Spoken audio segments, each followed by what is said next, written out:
Welcome to Daily Wisdom, Walking the Path with the Buddha, a podcast shared by David Roylance. This podcast is dedicated to guiding you to completely eliminate the discontent mind and the suffering it causes by attaining enlightenment.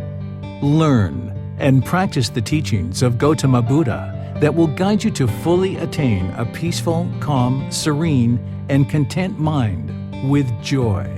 To support this podcast, visit patreon.com/support Buddha or visit buddhadailywisdom.com, where you will discover a full range of courses, retreats, and online learning resources to assist you on the path to enlightenment. Now, here's our teacher to share more.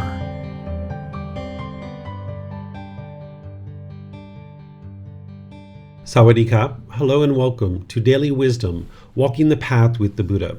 Today is our Pali Canon and English study group, and we're starting a new book. We're going to be starting volume 11, which is titled The Realms of Existence. This is a pretty thick book. I think there's around 150 chapters in this book.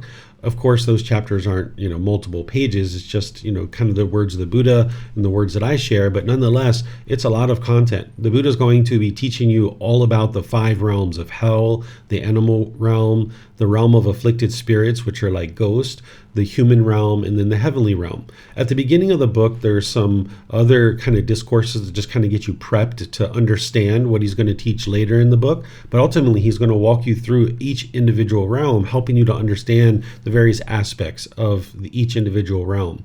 Now, if you're just starting your journey to enlightenment, this isn't the place where people will typically start learning about these realms. Instead, there's other programs that are actually much more well suited to be able to help an individual develop a foundation in the path to enlightenment and then start developing their practice so that they can be training their mind and making their way to the enlightened mental state. But here, as an individual has maybe studied all the other 10 volumes, it's nice to start learning about these various realms, because it's very possible that you could see these beings, even though they're formless beings in hell, the afflicted spirit realm, and the heavenly beings. Some actual people can see these beings, and some people can experience communication, actually hearing these beings speak. So if you didn't understand the way the world is, when you're experiencing these kinds of things, it could really shake you up. So the Buddha taught the cycle of rebirth, and he taught these realms of existence because it is the way things truly are in the world. And in order to be able to awaken your mind, you need to understand the way things truly are and see true reality. By the time we get to chapter 105 of this particular book, you're going to be able to independently verify the cycle of rebirth through 17 different criteria that I share there.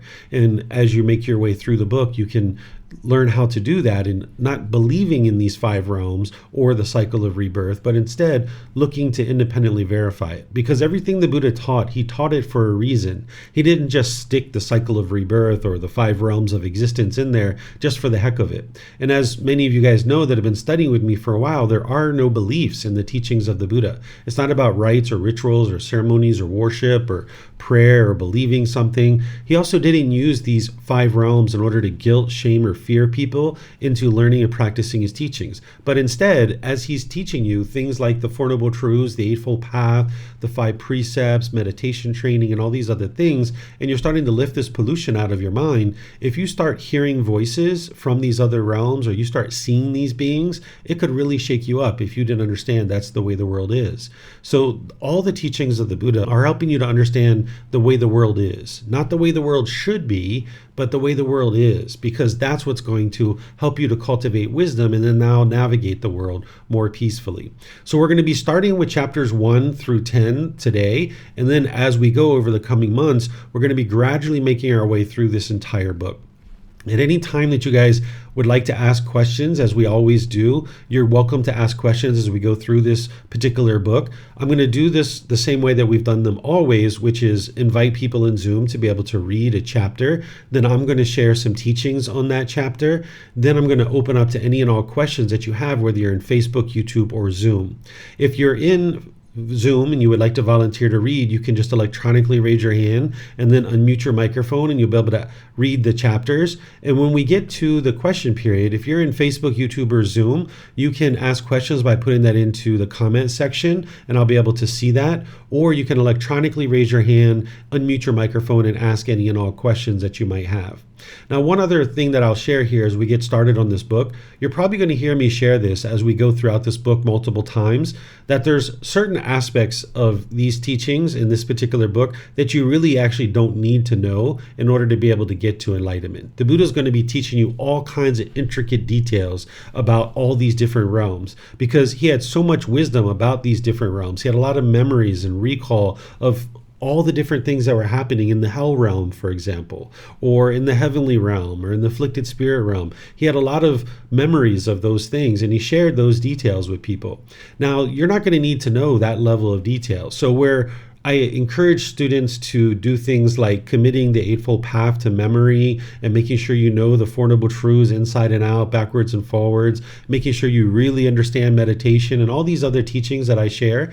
When we get to this book, you're going to probably hear me share multiple times as we explore the chapters that this isn't something that you necessarily need to understand in order to make your way to enlightenment. If I don't say that and you're curious if that's the case, you can always ask and you can say, David, is this something that I have to understand in order to get to enlightenment? Essentially, what you're going to need to understand is that there are 5 realms, what those 5 realms are, what the quality of mind of those individual beings are in those realms, and how you move from one realm to the other. This is kind of like the general information of what you're going to need to know. And you're going to gain that and much more throughout this particular book. So don't feel like it's like other books where you really need to know it inside and out, backwards and forwards to really be able to understand something like sensual desire or ill will or conceit or the practices to be able to eliminate those things like sensual desire, ill will, and the ego. Where this is more of like background information so that should you ever experience contact with these beings, you will understand. And there's some people who will make their way to enlightenment who will never see a being in the formless realms and who will never experience hearing voices from those realms. You can still make your way to enlightenment and not have those experiences. There will be some people who will make their way to enlightenment who won't ever observe their past lives and they won't have that direct experience of having seen their past lives, but they can still make their way to enlightenment. So these kinds of things that the Buddha is sharing with you in this particular book is kind of like background information. Should you have these experiences, you will understand them. And if you're ever starting to have these experiences and you don't understand them, that's where you can reach out to your teacher, and I'm here to help you to understand them. So it looks like Pat is volunteering to read this first chapter. So I'll go to him, and then as I mentioned, I'll share some teachings, and then I'll open up to any and all questions that you guys might have related to the specific chapter that we've read. Go ahead, Pat. Existence. And what months is existence? There are these 3 kinds of existence: sense sphere existence, form sphere existence, formless sphere existence. This is called existence. With the arising of clinging, there is the arising of existence. With the elimination of clinging, there is the elimination of existence. Thus, this noble eightfold path is the way leading to the elimination of existence. That is, right view, right intention, right speech, right action, right livelihood, right effort, right mindfulness, and right concentration. Thank you. Okay, thank you, sir. What the Buddha is teaching you here is he's teaching you the 3 categorizations of the 5 realms, because these 5 realms are grouped into these 3 categories.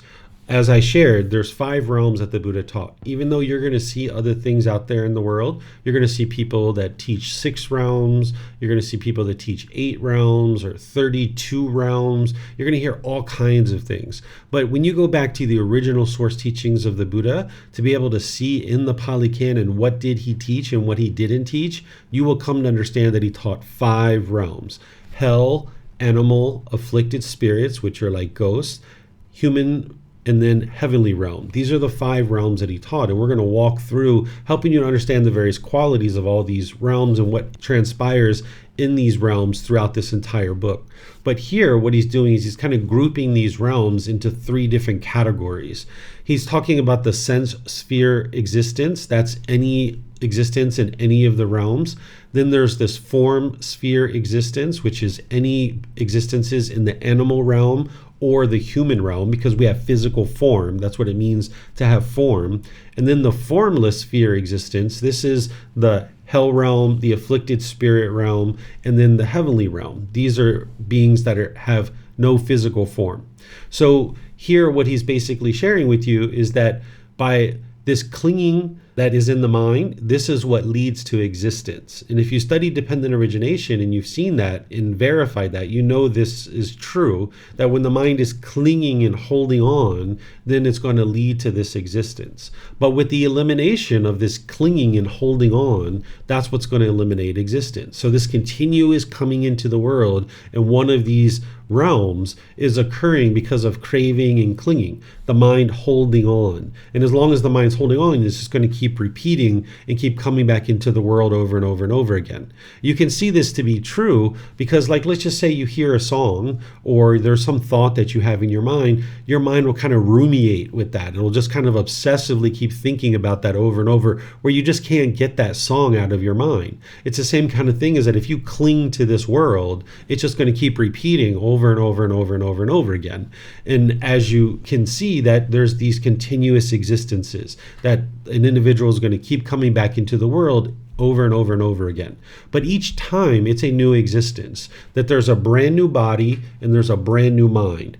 These things are impermanent. In this existence, you have a body and you have a mind, and they've come together for this existence, but they're both impermanent. At the end of this life, the body is going to essentially dissolve because the body and the mind are going to separate. So now the body is going to deteriorate, and then the mind is going to have the same thing that is occurring. It's going to deteriorate because it's impermanent. But if there are contents in that mind, if there's craving and clinging, if there's residual memories, those things have to find a new mind. That's the spark that leads to the creation of the next consciousness. And now there's a new consciousness, and that consciousness is going to need to find an existence somewhere in the five realms. So the Buddha is helping you to be able to see that it's clinging that leads to this continuous existence.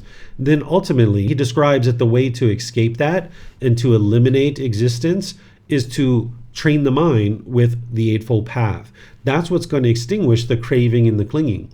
If you've learned that, you can see how the Buddha is guiding you to eliminate craving and clinging through practicing each one of these factors. And through exhausting and extinguishing those contents, so to speak, that craving and clinging, by exhausting that in the mind and extinguishing it, destroying it, obliterating it, and eliminating it from the mind. These are some of the words that the Buddha uses. By getting rid of that in the mind, now there is no contents in the mind in terms of craving and clinging at the end of this existence. So there isn't a condition that's going to lead to a new existence. So this mind in this life will be completely peaceful and joyful in the enlightened mental state. And then the causes and conditions that are needed in order to produce the next existence no longer exist. Because the same causes and conditions that produce anger and sadness and frustration and all those other discontent feelings are the same causes and conditions that lead to existence in a future life. So if you extinguish the craving and clinging,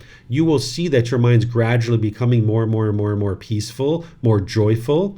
And as that's occurring, you're going to have confirmation that these teachings are actually working. And then if you've independently verified dependent origination, you will know that there's not going to be another existence after this, that you've exhausted the fuel, that you've extinguished it. And it's the Eightfold Path that's going to guide you in being able to do that. So this is just kind of like an introductory little chapter that's kind of just helping you understand these three categories, because the Buddha is going to talk about the five realms in these ways in certain situations. In other situations, he just names the realm itself of one of those five realms. But here, he's talking about these three categorizations, and you'll see him occasionally refer to them in this way. This is kind of like a summary way to refer to them. So let me know what questions you guys have here. Remember, you can put that into Facebook, YouTube, or Zoom in the comment section, or you can raise your hand in Zoom and unmute your microphone to ask any questions that you might like. So it looks like Vibhav has a question. Go ahead, sir. David says that that there are three kinds of existence. It says sense sphere existence, form sphere, and formless. So is that say that the sense sphere is separate existence, or is just say that the sense sphere is in all realms and everybody has it, and only the form sphere is in the animal, human realm, and the formless sphere is all the other realms. Yeah, it's just because it's kind of separated the sense sphere. Yeah, it's three categorizations. I explained it down here. You might not have seen this if you haven't read before class, is that the sense sphere existence is describing all the five realms. And then the other two are just splitting it out into these two categories. I guess I did read it, but I was not sure. I was not clear on the fact, or is this say that because it's separating these three out, but the sense sphere exists in all the five realms. Yes. So I guess the sense sphere is intermingled with the other ones, right? Because the form sphere, any being in the form sphere existence will also have sense sphere existence, right? Yeah, so there's going to be some situations where the Buddha is just going to call it the sense sphere existence. And then what he's talking about there is all five realms. And there's going to be some situations where he's talking about the form sphere existence, and he's just talking about animal and human. And then there's going to be sometimes in other discourses where he's talking about formless sphere existence, and he's talking about hell, afflicted spirit in the heavenly realm. So this is just a categorization that makes it easy for him to be able to then refer to the various realms in these ways, rather than say, hell realm, animal realm, afflicted spirit, human realm, and heavenly realm every single time, or rather than say animal realm and human realm every single time, or hell, afflicted spirit, and heavenly realm. He's categorizing it this way, so he has a way of referring to these realms that summarizes it, and he can just say it very seamlessly, and people will understand what he's talking about. Okay, thank you. You're welcome. Okay, let me see if we have any other questions anywhere. Okay, I don't see any other questions anywhere. So let's go to chapter 2. Is there someone who would like to read this? Okay, looks like Vibhav and Samantha. So Samantha will come to you next after Vibhav. The production of renewed existence, first discourse. Venerable Sir, it is said, existence. In what way, Venerable Sir, is there existence? If, Ananda, there was no karma ripening in the sensory realm, would sense sphere existence be discerned? No, Venerable Sir. Thus, Ananda, for beings endured by ignorance, unknowing of true reality, and fettered by craving, karma is the field, and consciousness the seed, and craving the moisture for the consciousness to be established in an inferior realm. In this way, there is production of renewed existence in the future. If, Ananda, there was no karma ripened in the form realm, would form sphere existence be discerned? No, Venerable Sir. Thus, Ananda, for beings entered by ignorance, unknowing of true reality, and fettered by craving, karma is the field, consciousness the seed, and craving the moisture for the consciousness to be established in a middling realm. In this way, there is a production of renewed existence in the future. If, Ananda, there was no karma ripening in the formless realm, would formless sphere existence be discerned? No, Venerable Sir. Thus, Ananda, for being hindered by ignorance, unknowing of true reality, and fettered by craving, karma is the field, consciousness the seed, and craving the moisture for the consciousness to be established in a superior realm. In this way, there is the production of renewed existence in the future. It is in this way, Ananda, that there is existence. Okay, thank you, Vibhav. So here, the Buddha is helping you to be able to see that it's the extinguishing of karma that is going to help you to ensure that there isn't an existence in the future. So extinguishing your unwholesome karma from the past is what you're doing with the Eightfold Path. Anytime that unwholesome karma is coming back to you, you need to be able to extinguish that. And that's what's going to ensure that there isn't any existence in the future. And part of that extinguishing is to eliminate craving, desire, attachment, because that's what's producing the unwholesome karma. Whenever you're making decisions through craving, anger, and ignorance, or the unknowing of true reality, this is what's going to produce unwholesome karma. And if you're making those decisions now, in the present moment, that is producing new unwholesome karma that you have to deal with in the future. And if there's any of that to deal with by the end of this life, there's going to be existence, because you can't run and hide from your karma. If you generate unwholesome karma, you're going to have to face it. And if it's not in this life, if this life is over, then you're going to need to face that in the next life. So what you're doing in this particular path is through the Eightfold Path, whenever old unwholesome karma is coming back to you, meaning decisions you made in the past that you're now experiencing unwholesome karma, you need to extinguish it. It's like burying it in the sand so that now you don't have to deal with it anymore in this life or in some future life. So I give you guys the example of this when I teach the natural law of karma. I explain like this example of, say somebody lied on a tax form 3 years ago, and now 3 years later you're getting a notice in the mail that you owe $3,000, and the government says you owe us $1,000 for the initial amount that you maybe lied on or overlooked or somehow made a mistake. There's $1,000 of interest and $1,000 penalty. And now in the present moment, you have some decisions to make because this is old unwholesome karma coming back to you. Now, if you didn't know these teachings, you might rip up the paper and throw it away, thinking you can run and hide from it. Or you might think that I'll call up the government and be bitter and harsh and hostile to them, or maybe write them a nasty letter. But in the present moment, that is now creating new unwholesome karma that you're going to have to deal with in the future. So if you know these teachings and you understand the natural law of karma, you know that's the last thing that you're interested in doing. Instead, what you might do is call up the government or write them a nice letter, be very polite, very kind, accepting responsibility for this error, this oversight, whatever happened. Let them know that, hey, you'd like to make amends here and solve this, but you don't really have maybe $3,000 perhaps. And now when you talk to them very polite, very kindly, they say, hey, you know what? Well, we'll just kind of reduce that to $1,000. You don't owe us the interest or the penalty. You're being really polite about this. Just pay us the $1,000 and we'll call it even at that point. And then maybe you don't even have that. Right? Maybe now you need to say, oh, I'm so sorry. I would like to pay this $1,000, but I don't even have that money. Is there something we can work out? And maybe they offer a payment plan where you can now pay over multiple months, maybe $50 or $100. And now over the next several months, you're extinguishing this unwholesome karma because through understanding the Eightfold Path, you will use right intention, right speech, right action, and all these other teachings to be able to now handle this situation and extinguish it. And that's what's going to extinguish your unwholesome karma. So through having that wisdom and not having a craving and clinging and holding on to your money and just looking like you're perfect in front of other people, you can now call the government with no ego, with no arrogance and hostility and bitterness and resentfulness, and just handle it politely, kindly, and respectfully. And that's what's going to extinguish this karma, so that now you can get free and clear of that. Because even if you could snap your fingers today and instantly practice the teachings of the Buddha perfectly, you're still going to experience unwholesome karma coming back to you, which is not possible for you to instantly snap your fingers and practice the teachings perfectly. But if you could, there's still going to be unwholesome karma coming back to you that you're going to need to extinguish. So the Buddha here is helping you to be able to see that through his student asking questions. He's saying, hey, if there is no karma that is essentially needs to be experienced in these three categorizations of realms, would there be existence? And his students are like, no, there wouldn't be existence because there's nothing for you to experience. You've exhausted it all. You've extinguished all your karma. So the Buddha says, beings hindered by ignorance, meaning that they have this lack of wisdom, right? They have this unknowing of true reality, this confusion, this misunderstanding about how the world truly works in these natural laws.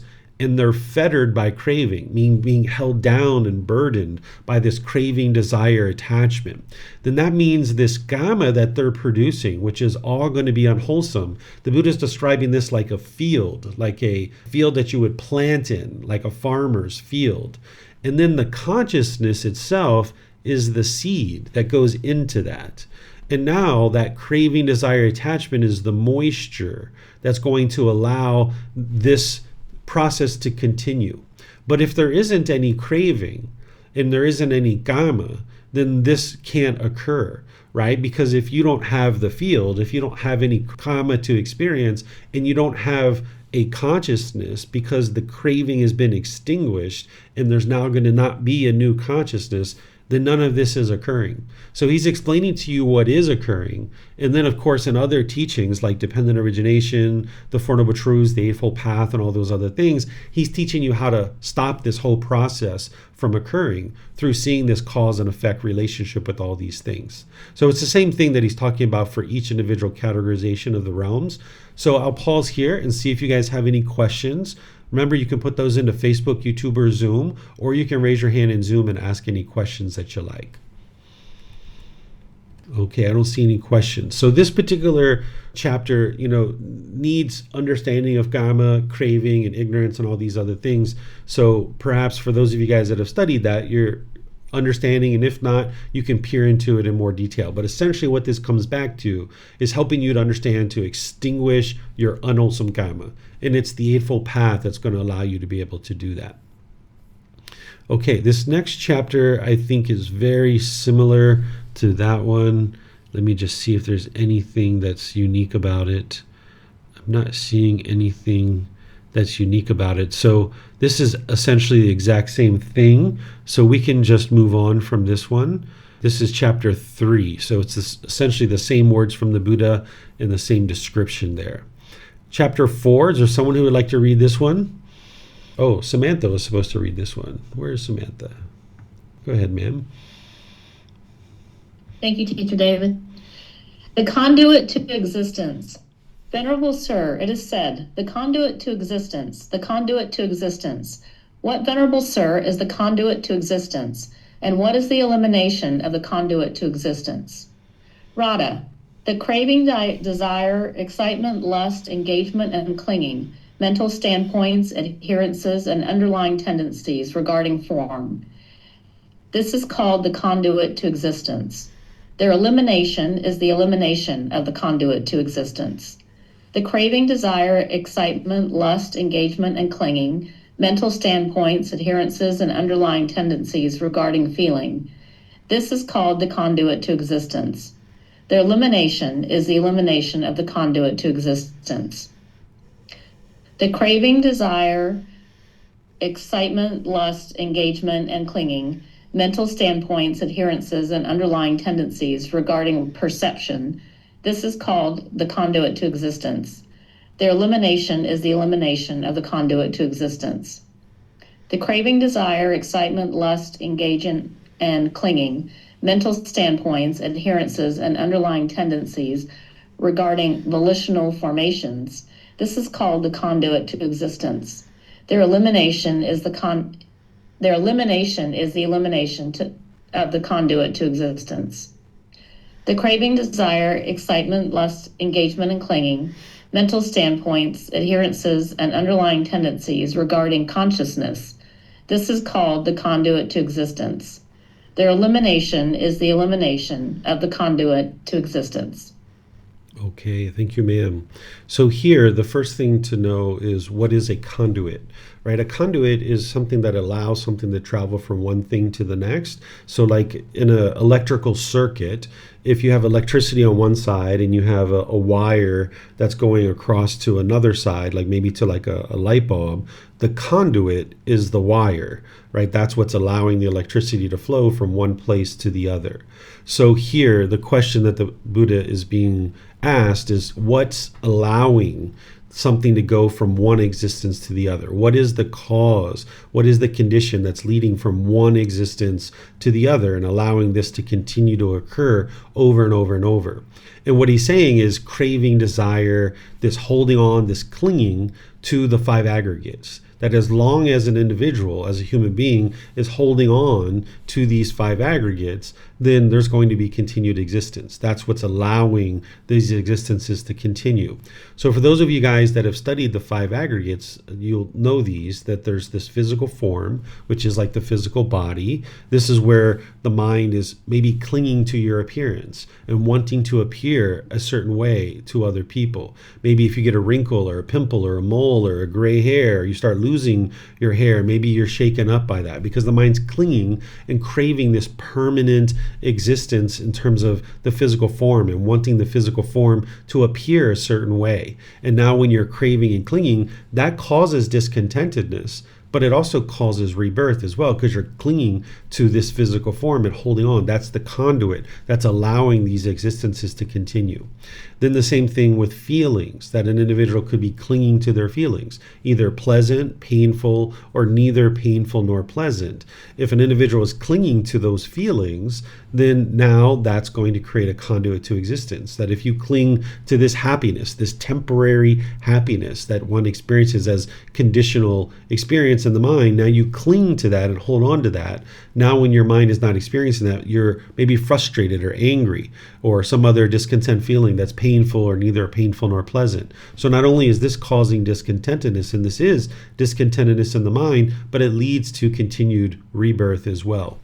Then the perceptions are like your views and opinions about the world. So if somebody has certain perceptions, like views and opinions that they're clinging to, maybe like political views and opinions or other things like this, the mind can cling to these things. And now when you're in a situation where someone disagrees with your views and opinions, you might advocate for people to agree with you, or you might fight and argue. There might be, a lot of hostility and bitterness because the mind's becoming unskillful, because maybe the mind's craving for everybody to agree with your views and opinions. And now when people don't agree with you, it's almost like a fight to death with two animals fighting to death, but it's two human beings that are choosing to do so. So if you're clinging to your perceptions, not only does it cause discontentedness, but that's a conduit that's going to allow this consciousness to continue to exist over and over and over again in new existences.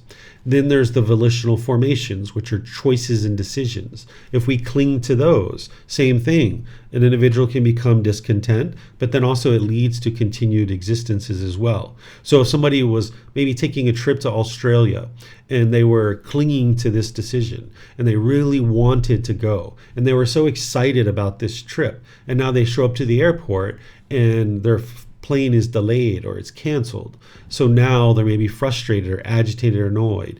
This is the discontentedness due to the clinging to a decision, but then also this is a conduit for new existence. So if an individual continues to do this all throughout their life and they never eliminate their clinging to their choices and decisions, then it's going to lead to a new existence. And then the consciousness itself. This is like the self-identity. This is where someone can cling to your culture, your ethnicity, your sexual orientation, your nationality, your job or occupation, or any number of other things. The mind can cling to this as who you are as a person and now be frustrated or agitated, or even excited if you're clinging to a certain identity. If somebody speaks fondly or in an agreeable way about these things that your mind's holding on to in his identity, then you could get pleasant feelings. But then there's going to be the painful feelings when people talk in negative and degrading ways about anything your mind is holding on to as an identity. So not only is there discontentedness, but there's continuous existence that an individual is going to keep coming back into the world over and over and over again. So what the Buddha teaches you as part of realizing non-self is not to cling to any of these things. And he teaches it to you as part of the Four Noble Truths in Right View and the Eightfold Path and all of his other teachings, is teaching you not to cling to this physical form, to the feelings, to the perceptions, the volitional formations, or the consciousness. You can train your mind to let go of these things mentally, that you're not clinging to them and wanting them to be a certain way. Because not only will it produce discontentedness, but it's going to produce continuous existence in the cycle of rebirth. Let me know if you guys have any questions here by putting that into Facebook, YouTube, or Zoom, or raising your hand in Zoom. Okay, I'm not seeing any questions anywhere. So let's move on to the next one, which is chapter 5. And it looks like Pat might have his hand up. Yes, go ahead, Pat. The production of future renewed existence. Monks, what one intends and what one desires, and whatever one has an obsession towards, this becomes a basis for the maintenance of consciousness. When there is a basis, there is a support for the establishing of consciousness. When consciousness is established and has come to growth, there is the production of future renewed existence. When there is the production of future renewed existence, future birth, aging and death, sorrow, grief, pain, displeasure, and despair come to be. Such is the origin of this whole mass of discontentedness. If, monks, One does not intend and one does not desire, but one still has an obsession towards something, this becomes a basis for the maintenance of consciousness. When there is a basis, there is a support for the establishing of consciousness. When consciousness is established and has come to growth, there is a production of future renewed existence.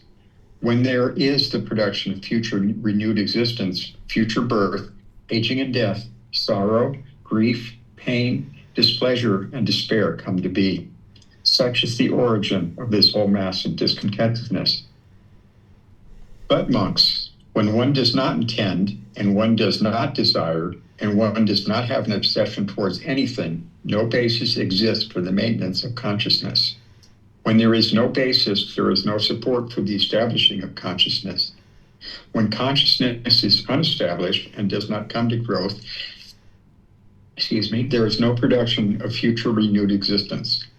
When there is no production of future renewed existence, future birth, aging and death, sorrow, grief, pain, displeasure, and despair are eliminated. Such is the elimination of this whole mass of discontentedness. Thank you. Okay, thank you, Pat. So here, what the Buddha is doing is helping you to see that when you have intention and there's desire, that's going to provide the criteria that are needed to have continuous rebirth and also continued discontentedness as well.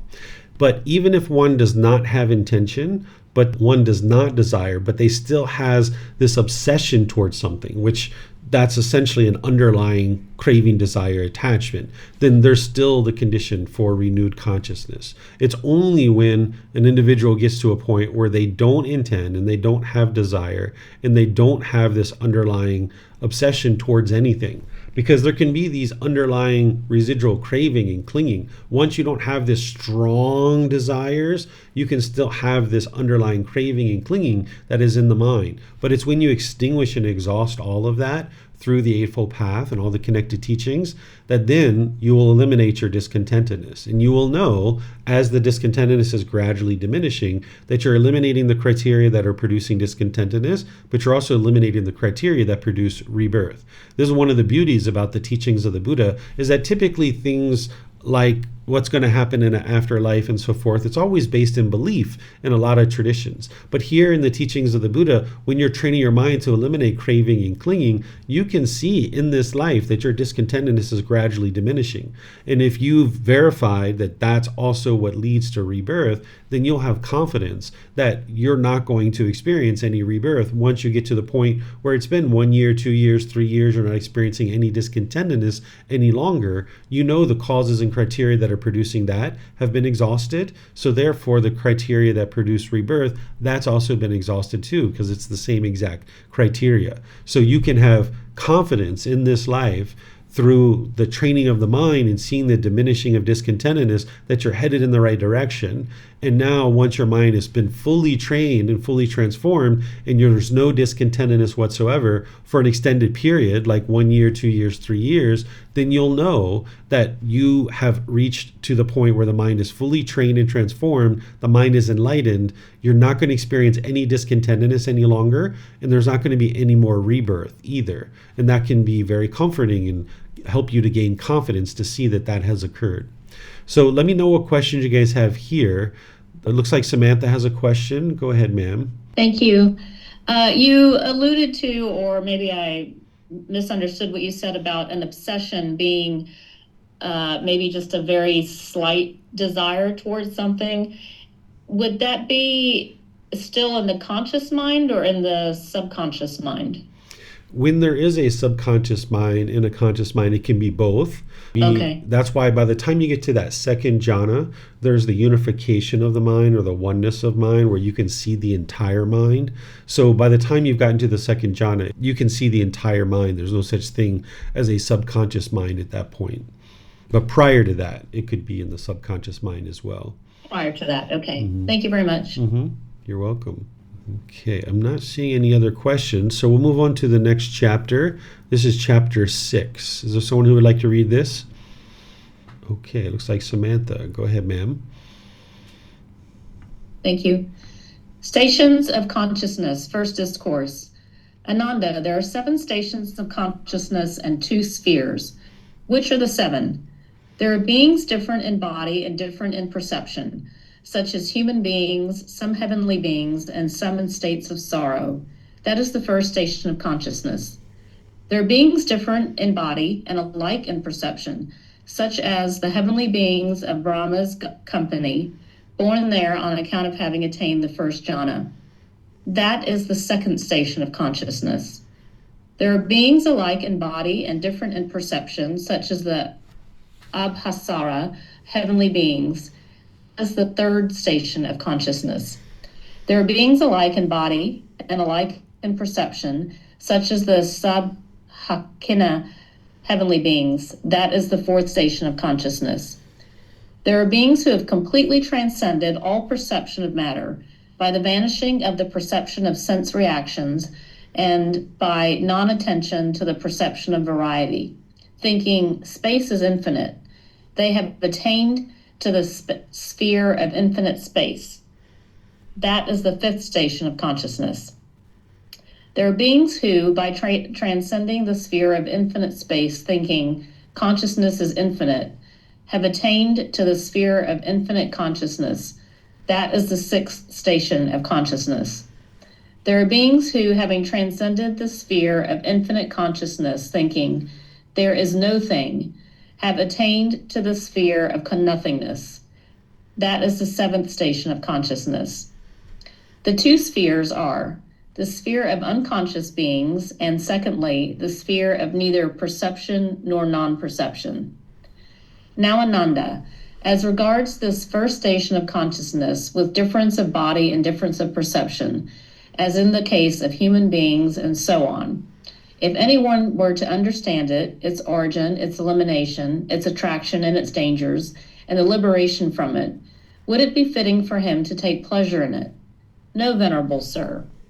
And as regards the other stations and the 2 spheres likewise, no, venerable. Ananda, to the extent that a monk, having known as they really are these 7 stations of consciousness and these 2 spheres, their origin and elimination, their attraction and danger, is freed without attachment, that monk, Ananda, is called one who is liberated by wisdom. Okay, thank you, Samantha. So here, the first thing I'd like to share with you guys is what you're going to see when the Buddha is talking about some of these realms, like hell and the heavenly realm. He's separating it into different categories, where we tend to see nowadays the hell realm is just one realm, and we see the heavenly realm as just one realm, and that's just kind of like the way we think about it. The Buddha actually had subcategories of each one of these realms. And that's what you're starting to see here, is that he's talking about these subcategories of the heavenly realm. So you don't need to know this level of detail. This is what's referred to as a cosmology. A cosmology is how people looked at the world during a certain time frame in history. And the cosmology that existed during the lifetime of the Buddha had a lot of subcategories within all of these different formless realms. Just like if you can imagine in the animal realm, we have squirrels and rabbits and monkeys and elephants. And in the human realm, somebody might say that we have different ethnicities and different cultures, right? Well, in these other realms, there's these subcategories that the Buddha talks about in these different realms. But you don't need to know the cosmology that existed during that time frame in order to be able to understand what these 5 realms are, the cycle of rebirth, and how to make your way to enlightenment. So you're going to start seeing where the Buddha is describing these different subcategories. What he's talking about specifically here in this particular discourses is the stations that your consciousness goes through as part of the process of rebirth, that your mind can actually move through these different phases. You won't see too much information from the Buddha on this, but he does have some discourses about this. Oftentimes people are very intrigued by this kind of information, and people tend to ask me certain questions. I don't have any recollection of anything in that in-between period from one birth to the next and what was happening in terms of the stations of consciousness. The Buddha had that information, and that's why he's sharing it, to help people understand it. But you actually don't need to know that in order to be able to eliminate your discontentedness. So if people were curious about it and they had a craving to know that information, learning that information can extinguish that craving and ultimately help you to be able to get to enlightenment. But if you could care less about what's happening from one life to the next, maybe you're just dealing with enough in this life to be able to train your mind and actually make your way to enlightenment, then just focus on that. Focus on the Four Noble Truths, the Eightfold Path, the meditation training, and all those other teachings that you need to get to enlightenment during this life. What's happening from one life to the next, it really doesn't matter. Because right now you're in this human life, and this is the ideal existence to be able to train your mind and get to enlightenment. But if you are ever interested in that kind of information, that's what the Buddha is sharing with you here. But you shouldn't feel like you need to commit this to memory or actually even learn it, because it would only be valuable if somebody has a craving to know this information, and the only way for them to extinguish it is to study it. And that's what's here for you. So I'm not even going to go through this in detail, because this deals with the cosmology that existed during the lifetime of the Buddha. It also deals with certain attainments that I haven't committed to memory, because you're either going to experience those attainments or not. I've actually taught them in other books. But one thing I will point out here to help you guys to be able to see is sometimes when we think about getting to the heavenly realm or something like this, we might think there's only one door as a way to get in there, because some people understand that you can be reborn into the heavenly realm by being in the third stage of enlightenment, which is a non-returner. And you would be born into the heavenly realm, and in that existence in the heavenly realm, you would get to enlightenment. But there's other ways to be able to move in and out of these different realms. It's not only if you get to the third stage of enlightenment. And here's a good example of that, where the Buddha is describing for someone having gotten to the first jhana, there's the potential for them to be reborn in the heavenly realm. Now, that's not the ideal existence. It's not a permanent existence. Those beings are still in the cycle of rebirth, and they're going to need to get to enlightenment. And they can very easily be reborn into other realms. You can actually go from the heavenly realm down into hell, or into the animal realm, or into the realm of afflicted spirits, back into the human realm, or back into the heavenly realm. You can move in and out of these realms from all these different realms, right? So here you can see that there's not just one door to get into the heavenly realm, and that you'll see that it's not the ideal existence as you learn about these different realms. But if you guys have any questions on this, to the extent that I can answer it, I will do that. So let me know by putting that into Facebook, YouTube, or Zoom in the comment section, or you can raise your hand in Zoom and ask any questions that you like. Okay, I don't see any questions. Now we've got this next chapter, which is essentially dealing with the same topic, but kind of coming at it from a different angle. Would somebody like to read this one? Okay, Mr. Pat, go ahead, sir. Stations of Consciousness, Second Discourse. Monks, there are these 5 kinds of seeds. What 5? Root seeds, stem seeds, joint seeds, cutting seeds, and germ seeds at 5th. If these 5 kinds of seeds are unbroken, unspoiled, undamaged by wind and sun, fertile, securely planted, but there is no earth or water, would these 5 kinds of seeds come to growth, increase, and expansion? No, Venerable Sir. If these 5 kinds of seeds are unbroken, unspoiled, undamaged by wind and sun, fertile, securely planted, and there is earth and water, would these 5 kinds of seeds come to growth, increase, and expansion? Yes, Venerable Sir. Monks, the 4 stations of consciousness should be seen as like the earth element. Excitement and craving should be seen as like the water element. Consciousness together with its nutrients should be seen as like the 5 kinds of seeds. Consciousness, monks, while standing, might stand engaged with form, based upon form, established upon form. With the sprinkling of excitement, it might come to growth, increase, and expansion. Or consciousness, while standing, might stand engaged with feeling, based upon feeling, established upon feeling. With the sprinkling of excitement, it might come to growth, increase, and expansion. Or consciousness, while standing, might stand engaged with perception, based upon perception, established upon perception. With the sprinkling of excitement, it might come to growth, increase, and expansion. Or consciousness, while standing, might stand engaged with volitional formations, based upon volitional formations, established upon volitional formations. With the sprinkling of excitement, it might come to growth, increase, and expansion. Monks, Though someone might say, separated from form, separated from feeling, separated from perception, separated from volitional formations, I will make known the coming and going of consciousness, its passing away and rebirth, its growth, increase, and expansion. That is impossible. Monks, if a monk has abandoned craving for the form aggregate, with the abandoning of craving, the basis is cut off. There is no support for the establishing of consciousness. If he has abandoned craving for the feeling aggregate, with the abandoning of craving, the basis is cut off. There is no support for the establishing of consciousness. If he has abandoned craving for the perception aggregate, with the abandoning of craving, the basis is cut off. There is no support for the establishing of consciousness. If he has abandoned craving for the volitional formations aggregate, with the abandoning of craving, the basis is cut off. There is no support for the establishing of consciousness. If he has abandoned craving for the consciousness aggregate, with the abandoning of craving, the basis is cut off. There is no support for the establishing of consciousness. When that consciousness is unestablished, not coming to growth, non-generative, it is liberated. By being liberated, the mind is steady. By being steady, the mind is content. By being content, one is not agitated. Being unagitated, one personally attains nirvana. One understands, destroyed is birth. The holy life has been lived.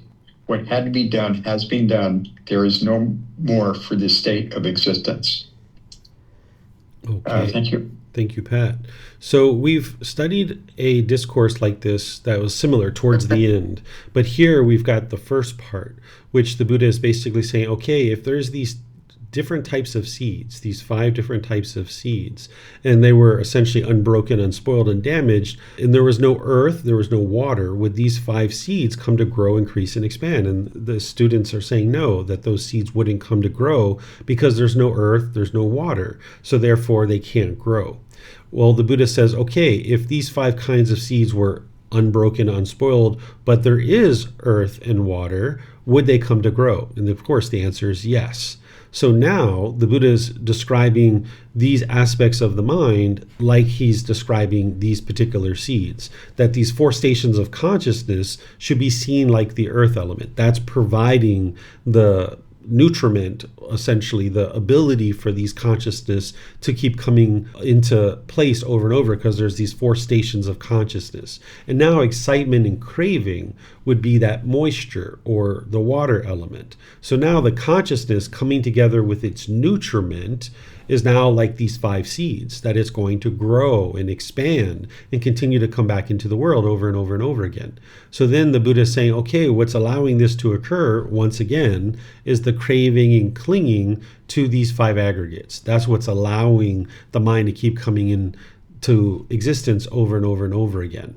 Then he eventually gets to this point where he says, okay, if somebody's going to say that they're going to make known the ending of consciousness by being separated from form, feelings, perception, volitional formations, they're going to make known the coming and going, meaning what is the process of birth and rebirth.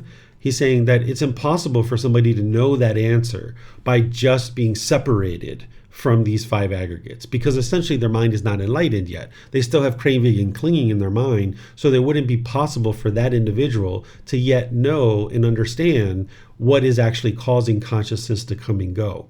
But instead, it's when somebody has abandoned the craving for these 5 aggregates. By having abandoned this, now the basis is cut off. There's no support for the reestablishing of this consciousness. And in that situation, somebody is actually enlightened, and they will know that their mind is enlightened, and they will know the coming and going of consciousness, because they would have been able to independently verify it, that through the extinguishing of their craving and clinging in their mind, they now no longer have any discontentedness. So they basically have fully verified dependent origination. Because you can verify dependent origination just intellectually, but it's not until you fully dismantle it that you've 100% confirmed it, that you've eliminated all your ignorance, you've eliminated your craving, and now you no longer have any discontentedness. So just being separated from these things doesn't allow you to do that. But having fully eliminated your craving and clinging and knowing that you don't have any discontentedness for 1 year, 2 years, 3 years, you've fully confirmed dependent origination, and you know it to be true. So now you know exactly what is the coming and going of consciousness. And once you verify the truth and you have wisdom, nobody can ever convince you anything otherwise. So having completely eliminated and abandoned craving and clinging, an individual will know the coming and going of consciousness because they've independently verified dependent origination 100%, and they're fully confident that it is 100% the truth. And now, having done that, the mind is now liberated.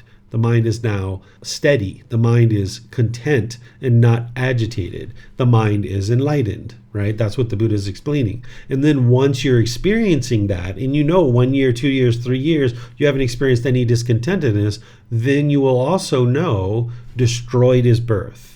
That you've lived this holy life. You've done what you had to do. You've trained your mind. You've transformed your mind. And now you know there's no more for this future existence, that there's no more for this state of existence, that this is your last existence, because you've now fully confirmed all the teachings through having experienced the results that the Buddha describes. This is called final knowledge, that once you've fully exhausted all the fetters in your mind is now completely transformed. There's no ignorance whatsoever. The Buddha also describes this individual as being beyond training, that there's no longer any training that this individual needs to do. They will still meditate. They will still do those things because there's higher and higher levels of concentration and clarity that you can get. But even when you get to the point of 1 year, 2 years, 3 years, you're not experiencing any discontentedness, you'll continue to meditate. But the Buddha is essentially saying you're beyond needing to know anything about this path to enlightenment because you fully put it together to the point where you're experiencing the extinguishing of discontentedness for an extended long-term period. So you've now attained final knowledge. You're beyond training. And you will know that what had to be done has been done. So let me know what questions you guys have here on this particular chapter. You can put that into Facebook, YouTube, or in Zoom. Okay, I don't see any questions. So we'll move on to the next chapter. This is chapter 8. Is there someone who would like to read this one? Okay, Yihang. I had a feeling Yihang was going to volunteer for this one. Thank you, Teacher David. And a small amount of existence is not praiseworthy.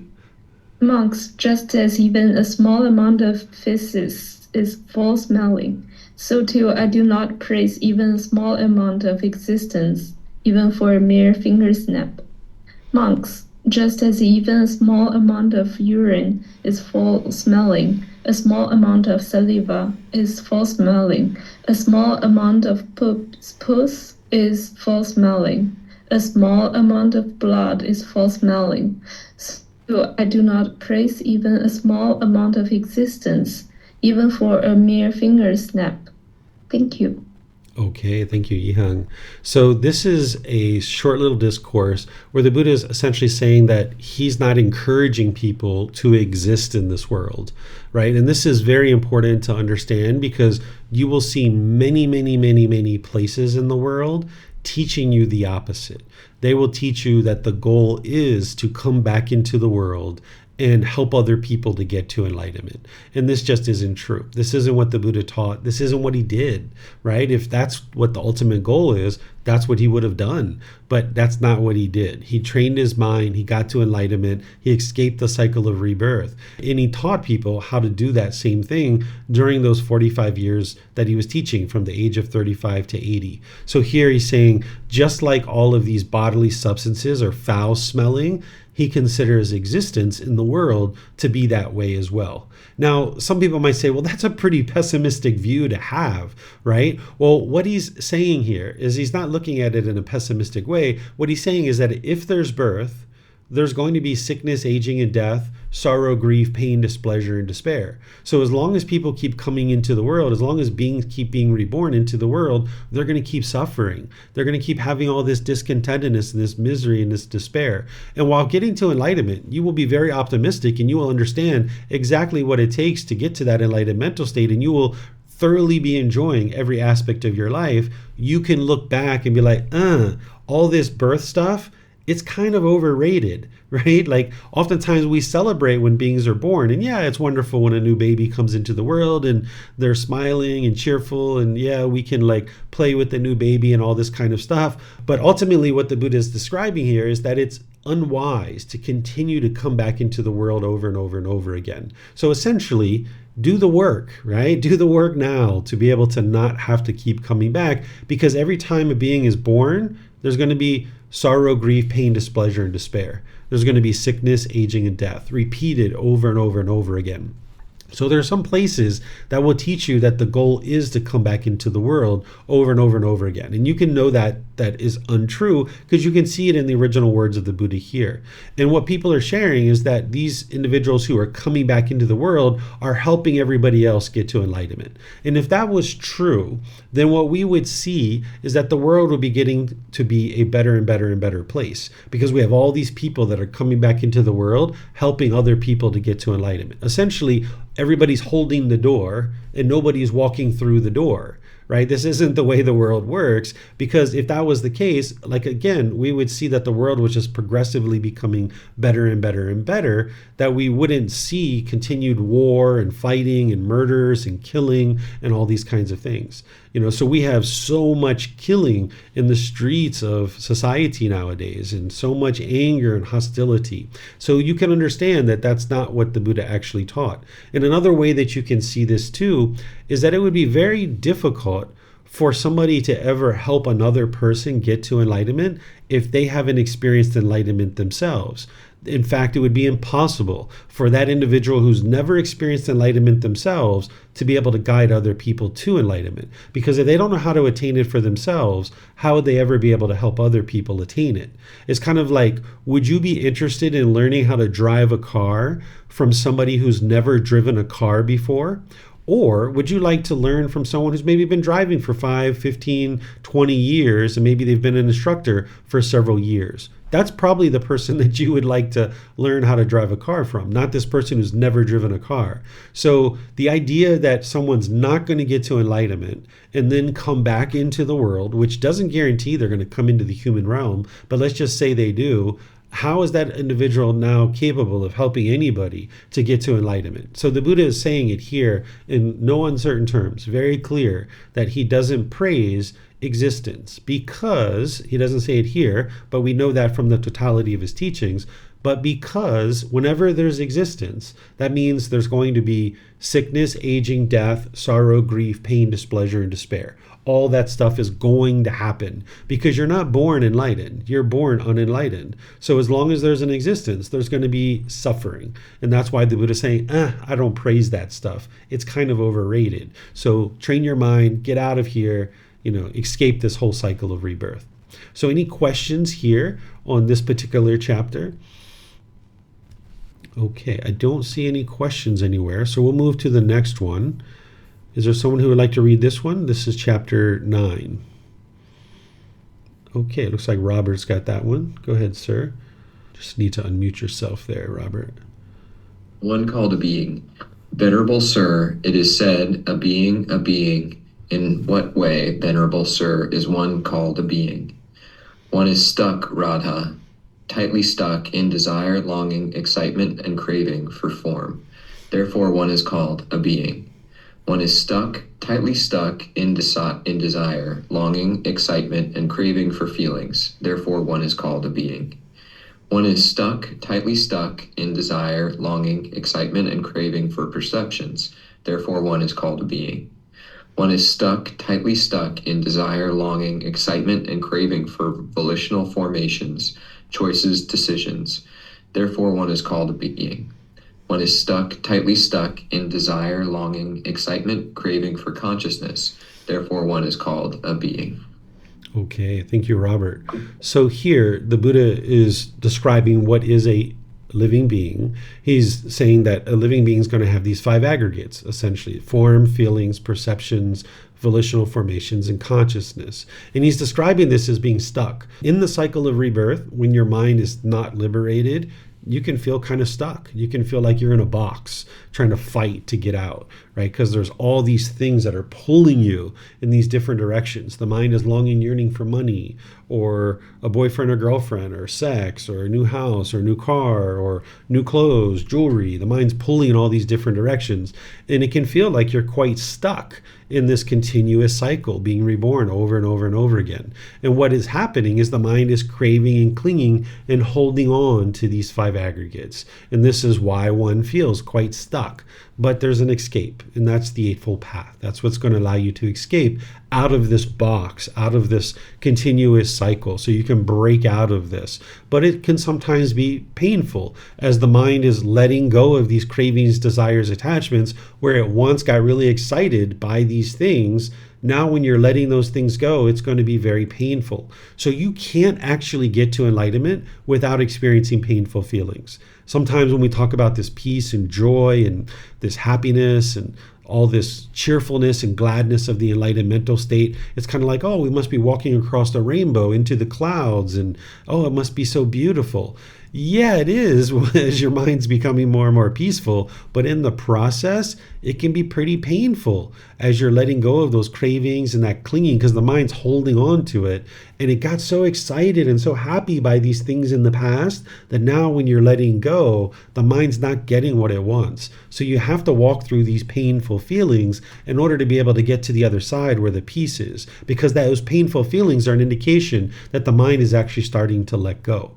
So it can feel like you're stuck sometimes. You can be stuck, not quite sure what you should or shouldn't be doing in the world in regards to certain decisions that you're making in relationships or in work or different things like this. So here the Buddha is just helping you to be able to see what a living being is, that it's going to have the five aggregates. And he's describing this individual who's clinging to the five aggregates as being stuck. And that's because one is in the cycle of rebirth. But you're not permanently stuck. It just feels like you're burdened with holding on to that craving and clinging, and you can escape all of that by training your mind to let go and no longer be craving and clinging for these things. So do you guys have any questions on this particular chapter? Okay, I'm not seeing any questions. So now we'll go to the last one for today.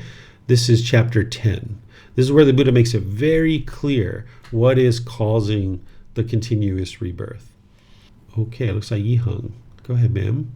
Thank you, Teacher David. Craving is the fuel of rebirth. I declare, Vacha, rebirth for one with fuel, not for one without fuel. Just as a fire burns with fuel, but not without fuel. So, Vacha, I declare rebirth for one with fuel, not for one without fuel. Master Gotama, when a flame is flown by the wind and goes some distance, what does Master Gotama declare to be its fuel on that occasion? When Vacha, a flame is flown by the wind and goes some distance, I declare that it is fueled by the wind. For on that occasion, the wind is its fuel. And Master Gotama, when a being has laid down this body, but has not yet been reborn in another body, what does Master Gotama declare to be its fuel on that occasion? When Vacha, a being has laid down this body, but has not yet been reborn in another body, I declare that it is fueled by craving. For on that occasion, craving is its fuel. Thank you. Okay, thank you, Yihang. So here the Buddha is making it very, very, very, very clear. What is the cause and condition that's leading to rebirth?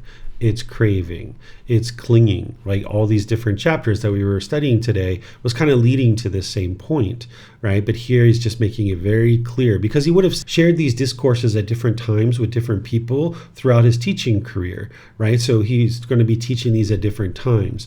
So just like a fire has logs And as long as those logs are on the fire, that's the fuel. And now they're sending a spark into the air. And now the wind is carrying that spark. And when it lands, it ignites a new fire. It's a completely new fire. It's not the same fire as before, but it came from the old fire. Because there was fuel, it then produced a new fire. And the same thing is true about the human mind, in any mind of any of these beings in any of these realms, that if there's craving at the end of your existence, that's the fuel that's going to lead to the next existence. In the hell realm, animal realm, and afflicted spirits realm, they can't extinguish all of their craving. They are going to exist in another existence, whether within those realms or in the human or heavenly realm.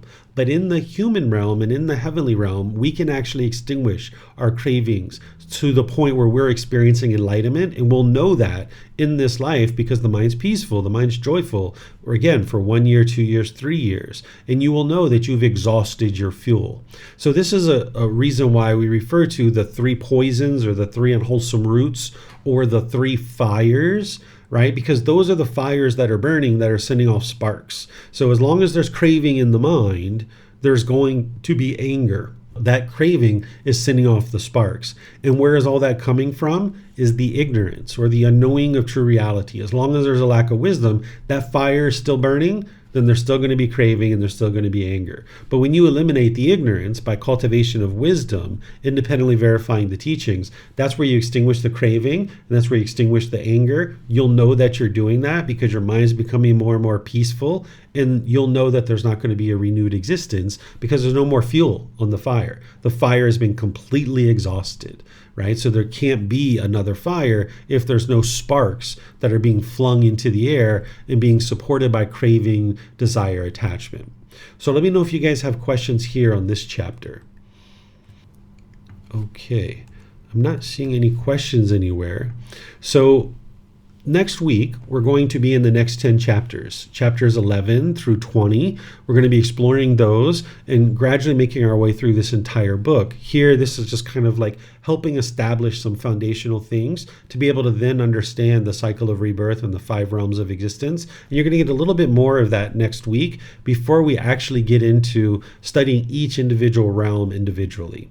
So if you guys would like to read these before or after class, you're more than welcome to. You should know that you can download these from our website, buddhadailywisdom.com, and you'll be able to see the chapters either before class or after class. And then when we have our discussion, you'll have that much more background information to be able to potentially ask any questions that you like. Tomorrow in our group learning program, since we just restarted it recently, I'm going to be teaching the moral conduct section of the Eightfold Path, which is right speech, right action, and right livelihood. This is helping you to understand the certain harm that you can cause through your moral conduct so that you can make wise decisions and you're not causing harm. Because if you're causing harm, then harm is going to come back to you. So if you need a refresher on that or if you need to learn that, that's an ideal opportunity for you to do that tomorrow, either at 9 a.m. or 9 p.m. Thai time. And then on Monday, Thai time, I'm going to be starting a 5-day course, which is called Experiencing the Jhanas and the 4 Stages of Enlightenment. This is a course that I only teach twice a year that's going to help you to be able to understand putting together all the foundational teachings to be able to get to the jhanas and start moving towards the 4 stages of enlightenment. So that's an option for you guys to learn in as well. So thank you to everyone who read. Thank you for all your questions. Thank you for even just participating and being interested to learn the path to enlightenment as taught by the Buddha.